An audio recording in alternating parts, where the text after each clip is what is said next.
You know that person where you meet and they're exactly like you? It's a rivalry that goes back a long way. And you hate them? It's that. Two cities separated by about 140 miles, but by decades of bad blood.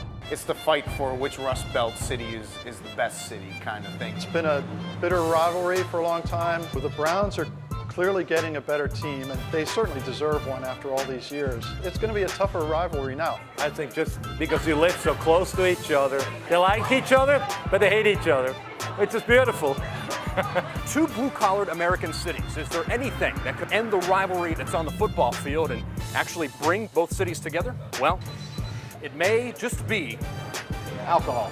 This collaboration with Great Lakes was basically born out of friendship and rivalry all at the same time. The collaboration, a barrel swap, so that Wiggle Distillery in Pittsburgh could age whiskey in old Christmas ale barrels, and Great Lakes Brewing Company in Cleveland could age some Christmas ale in old whiskey barrels. It's like kind of barrel inception. You get two products, and it's a really fun relationship. So they were in barrel for about a year, and now we have the opportunity to taste the final product. The end result, a whiskey with notes of the Christmas ale's signature holiday spices and honey that Wiggle is calling Rudolph.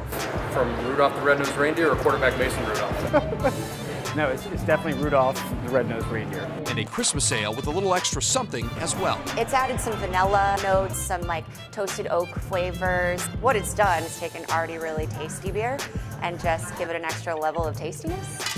So, can this partnership between a Pittsburgh distillery and a Cleveland brewery give Browns and Steeler fans an icebreaker? Of course, I mean, alcohol's a thing that has always brought people together. Having, Cleveland and Pittsburgh come together shows that we're all just people. Everybody drinks beer, you put a little bit of bourbon or whiskey in it, it's perfect.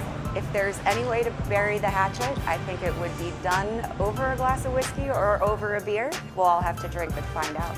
And now that the slate has been wiped clean with a little bit of alcohol, these two companies are planning on moving past the rivalry. We want to combine something in western Pennsylvania and Ohio. And keeping the goodwill going. I spoke to Connie yesterday, who runs the show over there at Great Lakes, and we're doing it next year. In Pittsburgh, Will Ujek. I love Wiggle and I love Great Lakes too. So yeah, I'm looking forward to trying it. 3 News.